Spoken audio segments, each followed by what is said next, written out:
Assalamualaikum warahmatullahi wabarakatuh. Saya Finazatul Ummah dari Prodi D3 TLM Fakultas Ilmu Kesehatan Universitas Muhammadiyah Surabaya. Di sini saya akan menjelaskan esai bahasa Indonesia yang berjudul Merana Karena Corona. Di awal 2020, masyarakat Indonesia dikagetkan dengan adanya virus corona yang berasal dari kota Wuhan, Cina, dengan penyebaran yang begitu cepat di Indonesia. Melihat penyebarannya yang sangat cepat, pemerintah memberi peraturan lockdown yang membuat batasan aktivitas masyarakat, salah satunya di bidang ekonomi, yang ikut terganggu.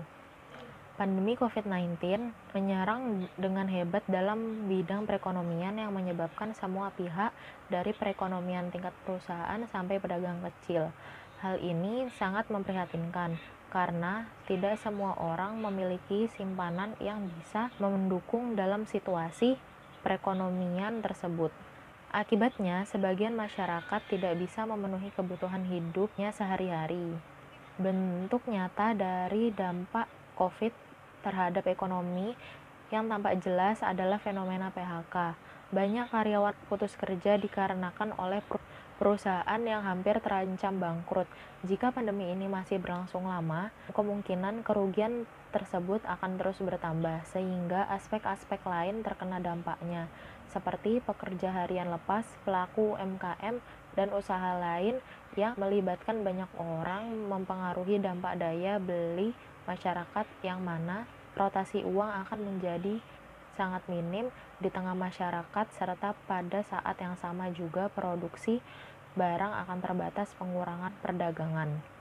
Penggunaan pasar yang terganggu akibat dampak COVID yang menghilangkan keuntungan ekonomi. Namun, dampak dari COVID-19 ini juga ada pengaruh positifnya terhadap perekonomian Indonesia, yaitu adalah akan terbukanya peluang baru pasar ekspor selain Cina. Dampak positif dari pandemi ini dapat menjadi peluang bagi Indonesia untuk lebih memperkuat perekonomian dalam negeri.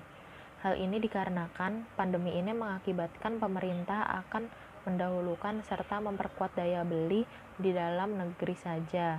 Dengan hal ini, pemerintah dapat memanfaatkan dengan baik agar pendanaan tetap seimbang walaupun pertumbuhan ekonomi yang terjadi saat ini sedang terancam secara keseluruhan di tengah pandemi COVID-19 ini. Pemerintah akan berusaha mempertahankan perekonomian Indonesia yang sedang tidak stabil. Perekonomian Indonesia menurun hingga 5% dengan adanya pandemi ini, yang suatu saat mungkin akan mengalami penurunan lagi jika pandemi ini terus berlangsung lama. Selain itu, terjadinya secara spesifik pelemahan daftar harga saham dan beberapa perusahaan BUMN mengalami kerugian pada tahun ini.